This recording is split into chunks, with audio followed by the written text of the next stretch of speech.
I was pleased to meet today with the Honorable Prime Minister Sheikh Hasina, Law Minister Anisul Haq, Home Minister Abdul Azam Khan, and Foreign Secretary Masood bin Momen to discuss the excellent partnership our two nations have built over the last 5 decades.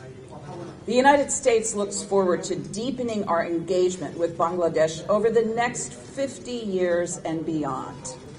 Our cooperation on climate change, development, the economy, humanitarian assistance, and security shows the range of our strong partnership and future potential. During today's meetings, I express the gratitude of the United States to Bangladesh for hosting nearly 1 million Rohingya refugees in Cox's Bazar, which I visited yesterday.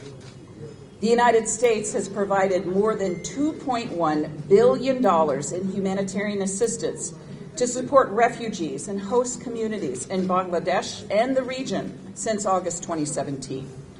To that end, I am proud to announce that the United States is providing more than $74 million in additional funding to support humanitarian response efforts in Burma and Bangladesh.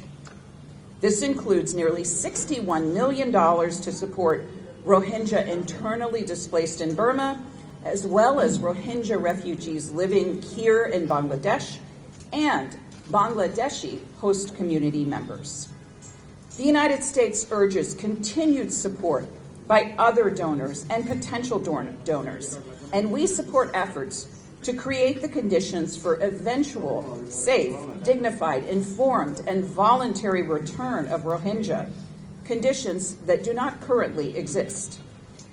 In my meetings with the government of Bangladesh partners today, we also discussed the need for free and fair elections, the ability of journalists to report the news without fear of retaliation or intimidation, collaboration to combat trafficking in persons, and the vital role that civil society plays in democracies, advancing respect for human rights and fundamental freedoms, including freedoms of expression and association. A prosperous future depends on strong democratic institutions and the broad participation of Bangladeshis in elections and the governance of their country. The United States looks forward to continued collaboration supporting an inclusive, democratic Bangladesh in which all the people of Bangladesh can thrive. Thank you. And on this point, I would just commend the government and people of Bangladesh's generosity in supporting the Rohingya and the foreign secretaries reaffirming their commitment against forced return.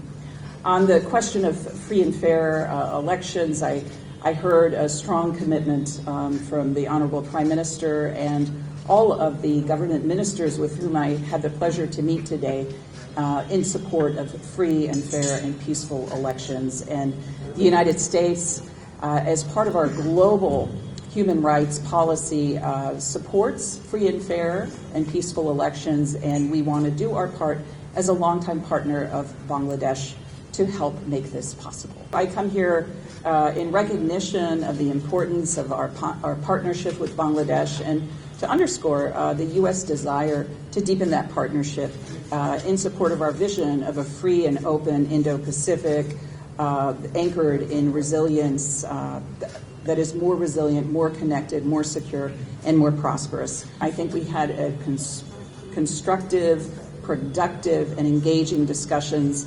And I would say yesterday we witnessed large political rallies that were thankfully free of serious violence, and I think this is a good harbinger that we would like to see replicated. I would say that the questions of the timetable of the elections, that is for Bangladesh to decide. We are all for dialogue.